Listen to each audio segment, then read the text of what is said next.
En parlant du trône de la bête, nous traitons de l'une des questions les plus énigmatiques et les plus centrales de l'eschatologie biblique. La question de savoir si ce trône sera établi à Jérusalem ou à Rome exige un regard profond, spirituel et prophétique sur les Écritures. Le livre de l'Apocalypse est la clé de cette compréhension, car c'est dans celui-ci que la figure de la bête est présentée le plus clairement, en particulier dans Apocalypse 13:2, où il est écrit « Et le dragon lui donna sa puissance, son trône et sa grande autorité. » Ici, nous voyons que la bête reçoit le trône directement de Satan. Cela nous fait déjà remarquer que, tout d'abord, l'origine du pouvoir de la bête n'est pas humaine, ni seulement politique, mais spirituelle, démoniaque, et donc le trône a des implications à la fois visibles et invisibles. Maintenant, où sera ce trône ? Rome est mentionné symboliquement dans Apocalypse 17,9, où il est dit « Voici l'esprit qui a la sagesse. Les 7 têtes sont 7 montagnes sur lesquelles la femme est assise. » Historiquement et théologiquement, les 7 collines ont été interprétées comme une référence à la ville de Rome, connue depuis l'Antiquité comme la ville aux 7 collines. Que la femme qui est assise sur la bête, identifiée comme Babylone, est une figure d'une entité religieuse et politique qui influence les nations. Dans Apocalypse 18:3, il est écrit « Car toutes les nations ont bu du vin de la colère de sa fornication, et les rois de la terre ont commis la fornication avec elle. » Cette influence mondiale indique une centralité du système des bêtes, en quelque chose qui a la domination sur les rois de la terre, et une dimension spirituelle corrompue. De nombreux érudits, à travers l'histoire chrétienne, ont identifié Rome, en particulier le système religieux romain, comme cette femme, cette Babylone spirituelle. Cependant, il y a aussi des éléments qui pointent vers Jérusalem. Dans Apocalypse 11:8, parlant des 2 témoins, Jean écrit « Et leurs cadavres gisent dans la rue de la grande ville, qui est spirituellement appelée Sodome et l'Égypte, où aussi leur Seigneur a été crucifié. » Maintenant, nous savons que Jésus a été crucifié à Jérusalem.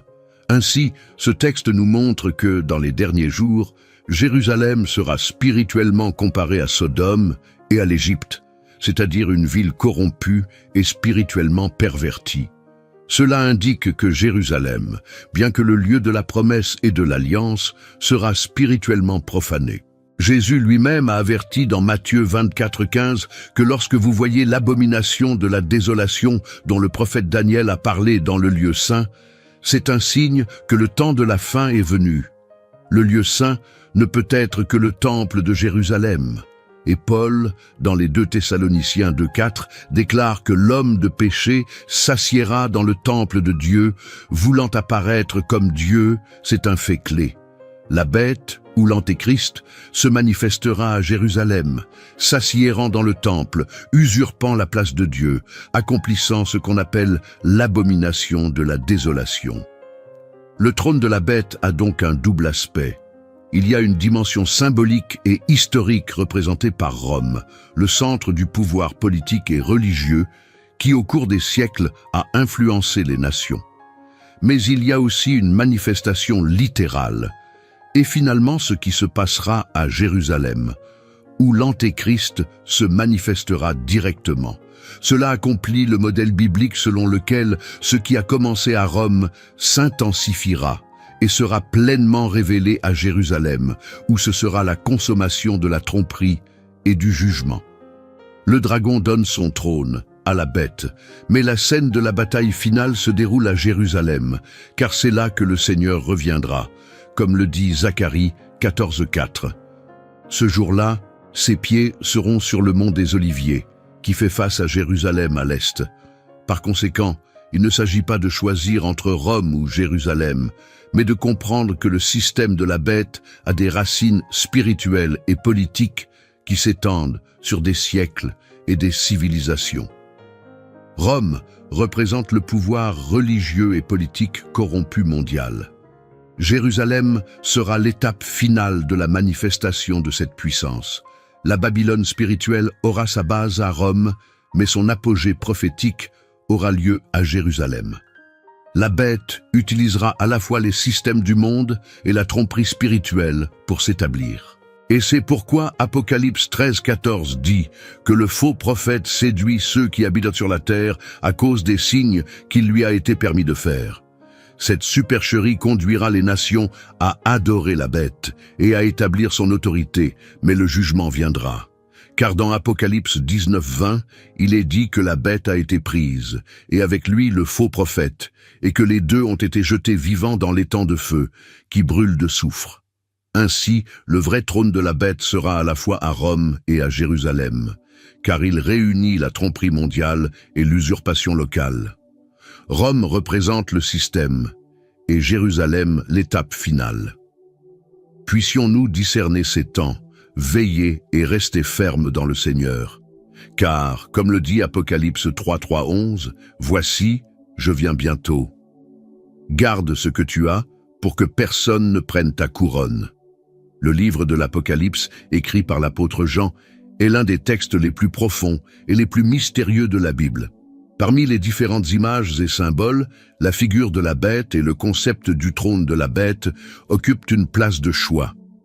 Apocalypse 13:2 révèle un aspect crucial de la bête, et le dragon lui donna sa puissance, son trône et sa grande autorité.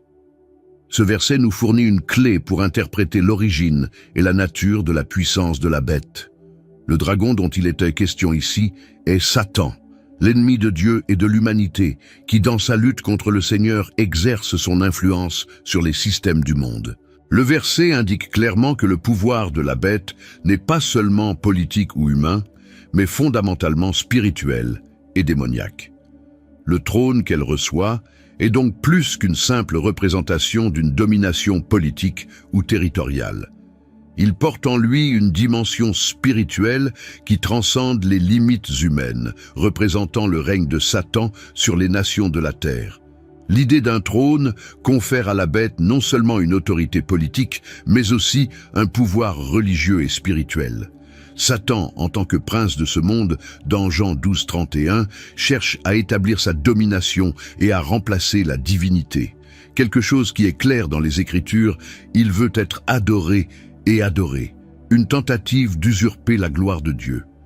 Dans Apocalypse 13:2, la bête reçoit à la fois le pouvoir et l'autorité de Satan pour tromper les nations et forger une révolution spirituelle contre Dieu lui-même. Ce trône représente donc un gouvernement basé sur la corruption, la tromperie et l'adoration de faux dieux. Pour saisir la profondeur de ce trône, nous devons noter que la bête est une manifestation directe de rébellion contre Dieu. Dans Daniel 7:25, le prophète décrit une puissance qui essaiera de changer les temps et la loi. Et ce pouvoir a été identifié historiquement comme le système que la bête représentera ces derniers temps. Ce système ne sera pas seulement politique, mais spirituellement corrompu, essayant de déformer les principes de la vérité divine et de créer un nouvel ordre mondial sous le règne de Satan. Le caractère spirituel du trône de la bête est évident, et il est étroitement lié au fait qu'aux dernières heures de l'histoire humaine, l'humanité sera confrontée au choix entre servir le Seigneur ou succomber à la domination de Satan. Comme il est écrit dans Apocalypse 13:4, « Et ils adorèrent le dragon qui avait donné à la bête son autorité, et ils adorèrent la bête en disant, « Qui est semblable à la bête? Qui peut le combattre ?» Ce verset révèle que la bête, avec son autorité démoniaque, sera capable de tromper et de séduire les peuples de la terre, les amenant à l'adorer comme s'il était une divinité. Ce point est crucial pour comprendre le trône de la bête. La bête ne sera pas seulement une entité politique ou une force militaire, il représentera l'apogée de la spiritualité démoniaque qui tente de remplacer l'adoration du vrai Dieu par le culte de la tromperie. L'adoration de la bête est un reflet direct de la rébellion de Satan contre Dieu qui a commencé dès sa chute et se poursuivra jusqu'à la fin des temps. Dans ce contexte, le trône de la bête ne se limite pas à un lieu physique, mais implique toute une structure spirituelle et idéologique qui tente de corrompre l'humanité. Ce pouvoir de tromperie sera l'un des plus grands défis pour les chrétiens dans les derniers jours. Et la Bible nous avertit à plusieurs reprises d'être prêts. Le trône de la bête est donc un symbole de la domination de Satan sur la terre, mais c'est aussi un rappel de la puissance souveraine de Dieu, qui apportera finalement le jugement sur cette œuvre de tromperie. La question centrale est la suivante. Résisterons-nous à cette supercherie? La réponse biblique est claire. Dans Apocalypse 13:10, nous sommes avertis. Si quelqu'un a des oreilles, qu'il entende. Si quelqu'un fait prisonnier, la captivité disparaîtra. Si quelqu'un tue l'épée, l'épée sera tuée. C'est là la patience et la foi des saints. Ce verset nous exhorte à tenir bon, même face à l'adversité et à la persécution, sachant que la puissance de Satan et son trône ne prévaudront pas éternellement. En fin de compte, le trône de la bête représente la domination de Satan sur la terre, mais c'est aussi une occasion pour le chrétien d'exercer sa foi en Dieu, de résister à la tromperie et d'espérer la victoire finale qui viendra avec la seconde venue du Christ. Comme nous le lisons dans Apocalypse 19:16, Christ reviendra avec une grande puissance et une grande gloire, vainquant la bête et son trône de tromperie. Oui, la manifestation du trône de la bête n'est qu'un chapitre de l'histoire qui culminera dans la victoire du Seigneur sur toutes les forces du mal. Le concept de Babylone spirituelle a été l'une des clés pour comprendre la relation entre le trône de la bête et Rome. La ville de Rome, tout au long de l'histoire, a été un centre de pouvoir politique, économique et religieux. Cependant, la Bible dans l'Apocalypse établit un lien encore plus profond entre Rome et la Babylone spirituelle. Une connexion qui transcende la géographie et entre dans le champ des forces spirituelles et politiques qui manipuleront le monde ces derniers temps. Apocalypse 17:9 nous en donne une description énigmatique. Voici l'esprit qui a la sagesse. Les 7 têtes sont 7 montagnes sur lesquelles une femme est assise. Ce verset fait directement référence à la ville de Rome, qui depuis l'Antiquité est connue comme la ville aux 7 collines. Les 7 montagnes sont symboliquement interprétées comme des représentations de la ville de Rome, qui était le centre de l'Empire romain. Mais la femme qui est assise sur la bête est décrite comme Babylone la Grande, un symbole de corruption spirituelle et de perversion. Ce symbole indique le système religieux et politique corrompu qui, dans les derniers jours, exercera une influence sur les nations. Rome, en tant que centre du pouvoir politique et religieux, est vue dans Apocalypse 17 comme l'épicentre de la séduction spirituelle. La femme, qui est appelée prostituée, représente l'alliance entre le pouvoir politique et religieux qui s'éloigne du vrai culte de Dieu, conduisant les nations à l'idolâtrie et à la perversion morale. Dans Apocalypse 18:3, nous lisons « Car toutes les nations ont bu du vin de la colère de sa fornication, et les rois de la terre ont commis la fornication avec elle. » Ce verset décrit comment le système de Babylone influence toutes les nations, les amenant à se livrer au péché et à l'idolâtrie.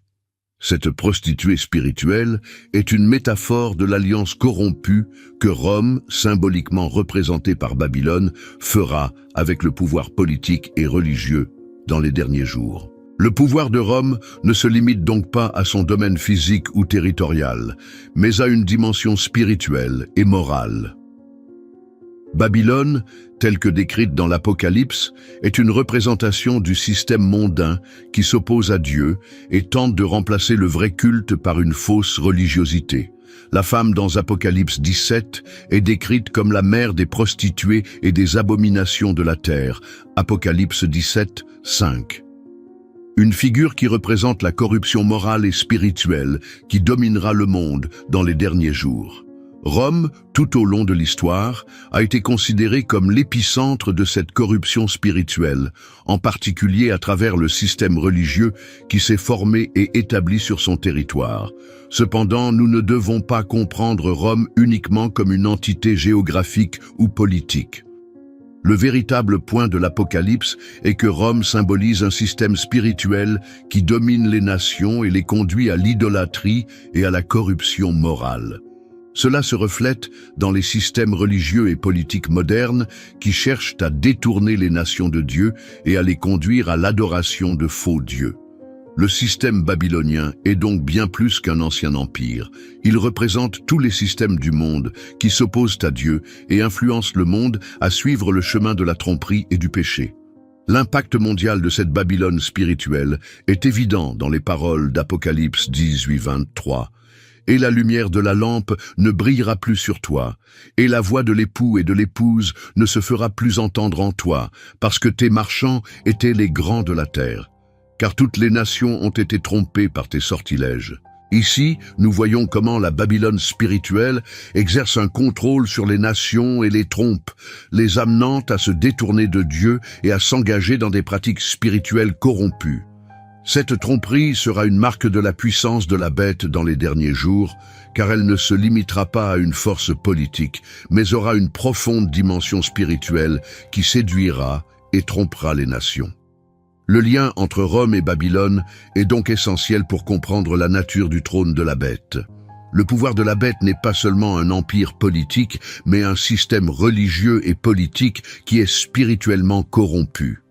Ce système, qui commence avec Rome, se répand dans le monde entier et culminera dans la formation d'un empire mondial qui s'oppose directement à Dieu. La bête utilisera Rome comme symbole de tromperie spirituelle et politique pour exercer sa domination sur les nations.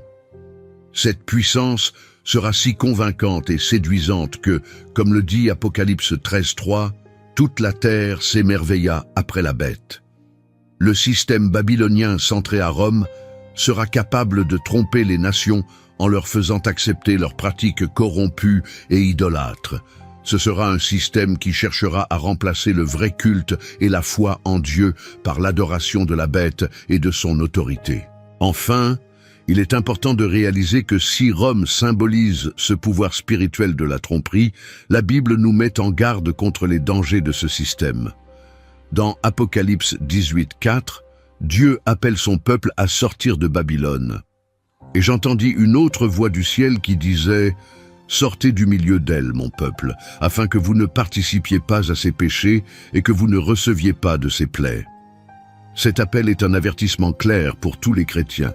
Nous devons être à l'affût de la supercherie du système des bêtes représenté par Babylone et éviter de nous laisser séduire par ses mensonges. La puissance de la bête trouve donc à Rome et surtout à Babylone une base spirituelle et politique qui affectera profondément les nations dans les derniers jours. Mais la Bible nous offre aussi de l'espoir. La défaite de ce système sera certaine, comme nous le montre Apocalypse 18.21, lorsque Babylone la Grande sera finalement renversée. Contrairement à Rome, Jérusalem joue un rôle clé dans les prophéties bibliques liées à la manifestation du trône de la bête. Alors que Rome symbolise le système mondial de tromperie, de corruption spirituelle et politique, Jérusalem sera le lieu où le point culminant de cette tromperie aura lieu. La question de l'abomination de la désolation est centrale pour comprendre la position de Jérusalem dans les derniers jours, et les Écritures nous offrent une compréhension profonde de ce concept. Apocalypse 118 fait référence à Jérusalem d'une manière surprenante et troublante, et leurs cadavres reposeront sur la place de la grande ville qui est spirituellement appelée Sodome et l'Égypte, où leur Seigneur a également été crucifié. Ce verset décrit les deux témoins de Dieu qui, dans les derniers jours, seront martyrisés dans la ville de Jérusalem. La ville s'appelle Sodome et l'Égypte spirituellement, un contraste clair avec son passé de ville de Dieu. Ces deux comparaisons indiquent une profonde corruption spirituelle qui affectera Jérusalem, la conduisant à devenir un centre d'impureté et de rébellion contre Dieu. Jérusalem, bien qu'elle soit le lieu de l'alliance de Dieu avec son peuple, deviendra, dans les derniers jours, l'épicentre d'une grande apostasie. La ville qui a été le site de la crucifixion de Jésus deviendra spirituellement comparée à Sodome, symbole de dépravation morale et de péché, et à l'Égypte, symbole d'oppression et d'esclavage spirituel. Cette transformation spirituelle de Jérusalem sera accompagnée par la manifestation de l'homme de péché, l'Antéchrist, qui sera assis dans le temple de Dieu selon la prophétie de Daniel et les paroles de Jésus lui-même. Dans Matthieu 24,15, Jésus parle directement de cet événement. « Et quand vous verrez dans le lieu saint l'abomination de la désolation dont a parlé le prophète Daniel, alors ceux qui sont en Judée s'enfuiront vers les montagnes. » Ici, Jésus se réfère à la prophétie de Daniel sur l'abomination de la désolation, un événement qui marquera le moment où l'Antéchrist s'assiera dans le temple de Jérusalem, usurpant la place de Dieu. Ce moment sera le tournant de l'histoire, le signe clair que les derniers temps sont arrivés. L'abomination de la désolation, telle que décrite par Daniel, est liée à la profanation du temple de Dieu et à la tentative de Satan de remplacer le vrai culte par le culte de la bête et de l'Antéchrist. L'Antéchrist s'installera dans le temple de Jérusalem, voulant être adoré comme Dieu, ce qui constitue un blasphème direct contre le Seigneur. Cet événement sera l'un des plus grands signes de la fin des temps. Et c'est pourquoi Jésus exhorte ses disciples à fuir lorsqu'ils voient cet événement se réaliser. La ville qui était le centre de l'adoration de Dieu deviendra dans les derniers jours le centre de l'adoration du faux Christ. De plus, dans 2 Thessaloniciens 2,4, Paul fournit plus d'informations sur l'Antéchrist. Il s'oppose et s'élève au-dessus de tout ce qui est appelé Dieu ou qui est l'objet de l'adoration, au point de s'asseoir dans le temple de Dieu, se montrant comme s'il était Dieu. Ce verset confirme la nature blasphématoire de l'Antéchrist, qui cherchera à établir son autorité spirituelle à Jérusalem dans le temple, usurpant la place qui est à Dieu. L'Antéchrist, représentant la bête, s'assiera sur le trône spirituel, revendiquant pour lui-même le culte et l'autorité qui appartiennent à Dieu seul. L'abomination de la désolation est donc un événement qui impliquera une profonde profanation spirituelle à Jérusalem. Le temple, qui a été le symbole de la présence de Dieu parmi son peuple, sera usurpé par celui qui désire être adoré comme Dieu. Ce moment sera sans aucun doute l'un des signes les plus clairs que la manifestation du trône de la bête est sur le point de se matérialiser. Cet événement, décrit dans Daniel, Matthieu et 2 Thessaloniciens, montre la transition de la puissance de la bête de la portée mondiale, représentée par Rome et Babylone, à la manifestation locale et finale de son autorité à Jérusalem. La ville, qui était le centre de l'alliance de Dieu avec Israël, sera maintenant le théâtre de la dernière rébellion contre le Seigneur, où l'Antéchrist cherchera à établir sa domination. Jérusalem ne sera donc pas seulement le centre d'un conflit politique et militaire, mais l'épicentre d'un grand conflit spirituel qui culminera dans le retour triomphal du Christ. Dans Zacharie 14,4, nous voyons la victoire finale du Christ sur ce système de tromperie. Ce jour-là, ses pieds seront sur le mont des Oliviers, qui est en face de Jérusalem à l'est, et le mont des Oliviers se fendra en deux, vers l'Orient et vers l'Occident, formant une grande vallée. Cette prophétie révèle qu'à la fin des temps, le Seigneur retournera à Jérusalem pour vaincre l'Antichrist et établir son royaume de paix et de justice. La ville, qui a été spirituellement profanée par la présence de la bête, sera restaurée par la présence du roi des rois. L'événement de l'abomination de la désolation marque donc non seulement l'apogée de l'apostasie à Jérusalem, mais aussi la préparation à la grande bataille spirituelle qui culminera avec la seconde venue du Christ. C'est une période de grande tribulation, mais aussi de grande espérance pour les fidèles, car, comme l'Écriture nous l'enseigne, la victoire finale appartient au Seigneur. La bataille finale contre le système de la bête et l'Antéchrist aura lieu à Jérusalem, la scène prophétique, où la tromperie mondiale sera démasquée et la justice divine sera pleinement manifestée. Le livre de l'Apocalypse décrit la fin de la bête et du faux prophète, qui symbolise la puissance démoniaque qui régnera sur le monde dans les derniers temps. La victoire du Christ, qui sera consommée à Jérusalem, est le point culminant d'une bataille spirituelle qui a commencé avec la chute de Satan et se terminera par la défaite définitive des forces du mal. Apocalypse 19, 19 à 20 décrit le moment de la grande bataille finale, Et je vis la bête et les rois de la terre et leurs armées assemblées pour faire la guerre à celui qui était assis sur le cheval et à son armée. Et la bête fut prise, et avec lui le faux prophète qui avait fait les miracles avant lui, avec lesquels il trompait ceux qui recevèrent la marque de la bête et adoraient son image. Les deux hommes ont été jetés vivants dans l'étang de feu, qui brûle avec du soufre. Ce passage décrit la défaite de tout le système de la bête, qui, bien qu'ayant trompé les nations et séduit les dirigeants, sera complètement vaincu par le Christ. La bête et le faux prophète, dont les actions ont dominé la terre ces derniers temps, seront jetés dans l'étang de feu, symbole du jugement éternel et de la défaite du mal. Ce passage est un reflet clair de la fin du règne de l'Antéchrist et du système babylonien. La puissance qui a commencé à Rome, avec sa séduction mondiale et sa domination spirituelle, sera complètement anéantie par l'intervention directe du Christ. La bataille d'Armageddon, qui aura lieu à Jérusalem, sera le moment culminant du combat spirituel où le Seigneur Jésus, dans sa grande gloire, détruira les forces du mal et établira son royaume éternel. Dans Zacharie 14:4, la prophétie sur la venue du Christ indique également que Jérusalem est le théâtre de la victoire finale. Ce jour-là, ses pieds seront sur le mont des Oliviers, qui est en face de Jérusalem, à l'est. Et le mont des Oliviers se fendra en deux, vers l'Orient et vers l'Occident, formant une grande vallée. Ce verset décrit le moment où le Christ reviendra physiquement sur terre et s'installera à Jérusalem. Le mont des Oliviers, situé à l'est de la ville de Jérusalem, sera divisé, créant une grande vallée qui sera un signe visible et puissant de l'intervention divine.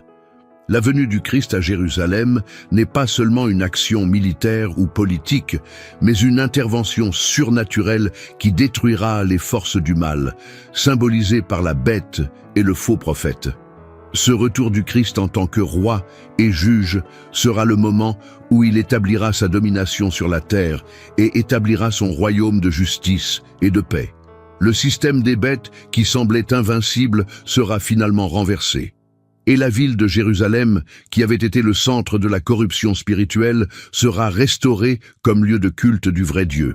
Il est important de noter que, si la bataille finale aura lieu à Jérusalem, il ne s'agira pas d'une guerre physique ordinaire, mais d'une guerre spirituelle menée par le Christ, le roi des rois. En Révélation 19:15, nous lisons « De sa bouche sort une épée aiguë pour frapper les nations, et il les dominera avec une verge de fer, et il foulera lui-même le pressoir de la colère et de l'indignation du Dieu Tout-Puissant. » L'épée tranchante qui sort de la bouche du Christ symbolise la parole de Dieu, qui est la véritable arme contre les forces du mal. La colère de Dieu se déversera sur ceux qui ont suivi la bête et adoré son image, et la justice divine sera réalisée. Dans Zacharie 14:19, nous voyons l'espérance de tous les fidèles, et le Seigneur sera roi sur toute la terre. En ce jour-là, le Seigneur sera le seul Seigneur, et son nom sera le seul nom. La victoire finale sur la bête et l'Antéchrist ne marque pas seulement la défaite du mal, mais aussi l'établissement du règne éternel du Christ. Jérusalem, qui était le centre de l'apostasie dans les derniers jours, deviendra le centre d'adoration du seul vrai Dieu. Et le Seigneur régnera sur toute la terre. Cette domination finale du Christ sur Jérusalem et le monde est l'accomplissement de la promesse qu'à la fin, Dieu triomphera de toutes les forces du mal. La destruction de la bête et de son système corrompu sera suivie de la restauration et du renouvellement de toutes choses. Apocalypse 20 et 1:4 décrit ce nouveau scénario. Il essuiera toute larme de leurs yeux, et il n'y aura plus de mort, ni de deuil, ni de cri, ni de douleur, parce que les choses anciennes ont disparu. Par conséquent, Jérusalem, qui a été le centre du combat spirituel dans les derniers jours, sera le site de la victoire finale et de la restauration divine. La victoire du Christ sur la bête et le faux prophète sera un jalon dans l'histoire de l'humanité, apportant la justice, la paix et le vrai culte de Dieu à tous ceux qui lui restent fidèles. Comme il est écrit dans Apocalypse 22:1, « Voici, Je viens bientôt, et avec moi est la récompense à donner à chacun selon son œuvre. La récompense pour les fidèles sera éternelle, et le règne du Christ sera établi pour toujours. La bataille finale contre le trône de la bête, avec sa manifestation à Rome et à Jérusalem, culmine dans la défaite totale de Satan, la bête et le faux prophète. Ce moment, décrit dans l'Écriture, est le point culminant de toute l'histoire humaine, où la justice divine sera pleinement établie et où toutes les forces du mal seront jugées. La défaite de la bête n'est pas seulement une victoire politique ou militaire, mais un triomphe spirituel, où la puissance démoniaque est définitivement vaincue et le royaume de Dieu est établi pour toujours. Apocalypse 19:20 décrit explicitement le sort de la bête et du faux prophète qui, en tant que représentants du système de tromperie et d'idolâtrie, seront jetés dans l'étang de feu. Et la bête fut prise, et avec lui le faux prophète qui avait fait les miracles avant lui, avec lesquels il trompait ceux qui recevaient la marque de la bête et adoraient son image. Les deux hommes ont été jetés vivants dans l'étang de feu, qui brûle avec du soufre. Ce verset déclare non seulement la défaite des deux plus grands agents du mal à la fin des temps, mais il met également l'accent sur la destinée éternelle qui attend ceux qui s'opposent à Dieu. La bête et le faux prophète, qui représentaient les forces spirituelles et politiques qui dominaient la terre, seront finalement et définitivement retirés de la présence de Dieu, et leur damnation sera éternelle. L'étang de feu, qui apparaît fréquemment dans les Écritures comme la destination finale des méchants et de ceux qui suivent le mal, est un symbole de la séparation éternelle d'avec Dieu. La sentence qui est prononcée contre la bête et le faux prophète est irrévocable et définitive. Il n'y aura plus de possibilité de repentance ou de rédemption pour ceux qui se sont alliés à ces forces du mal. C'est une expression claire de la façon dont Dieu, à la fin des temps, apportera le jugement sur ceux qui, avec leurs mensonges et leurs tromperies, ont conduit les nations à la destruction spirituelle. Dans Apocalypse 20h10, le destin ultime de Satan, la source de tout mal, est de nouveau réaffirmé. Et le diable qui les avait trompés fut jeté dans l'étang de feu et de soufre, où se trouvaient aussi la bête et le faux prophète, et ils seront tourmentés jour et nuit, pour toujours et à jamais. Ici, nous voyons qu'après la défaite de la bête et du faux prophète, Satan lui-même sera jeté dans l'étang de feu, où il subira une éternité de tourments.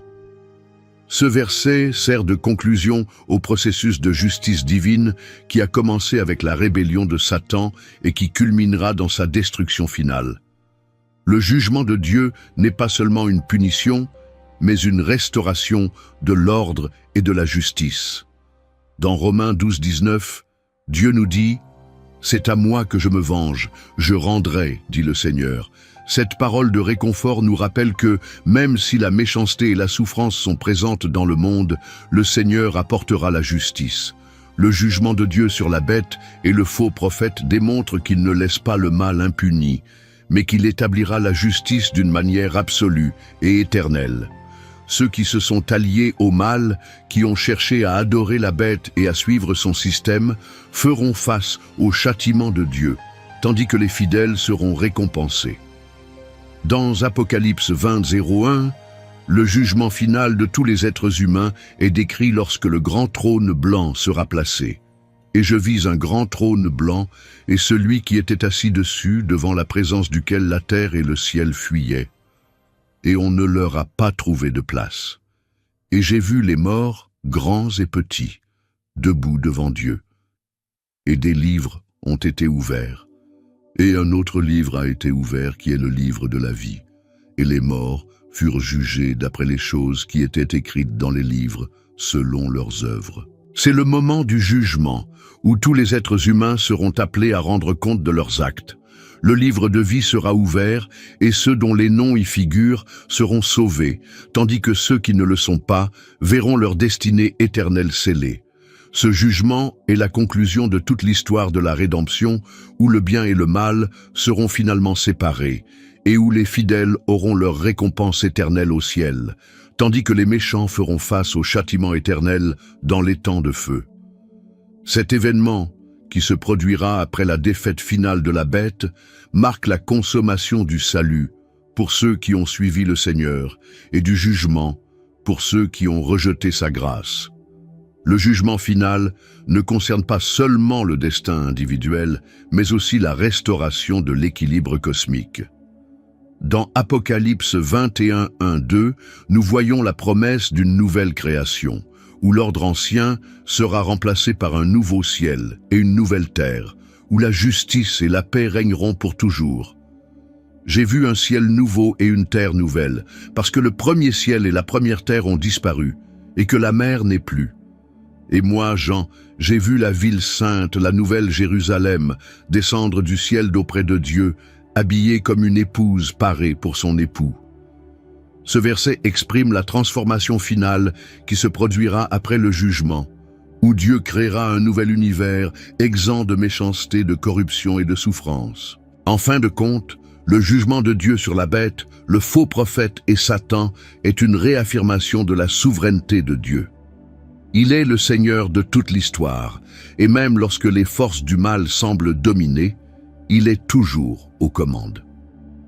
La destruction finale du mal est la promesse que, même si les apparences dans les derniers jours peuvent être une défaite et une tromperie, le Seigneur finira par l'emporter.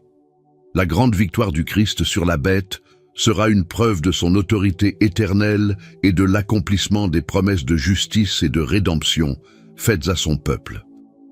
La défaite de la bête et de ses disciples nous appelle également à une réflexion personnelle. À qui faisons-nous confiance? Dans un système corrompu et trompeur qui périra ou en Christ qui régnera éternellement? Comme nous le lisons dans Apocalypse 22, 12, « Voici, je viens bientôt, et avec moi est la récompense à donner à chacun selon son œuvre. » La promesse du Christ de récompenser fidèlement ceux qui le suivent est une espérance qui doit nous motiver à vivre courageusement et fidèlement jusqu'à la fin, confiant que sa victoire sera aussi la nôtre.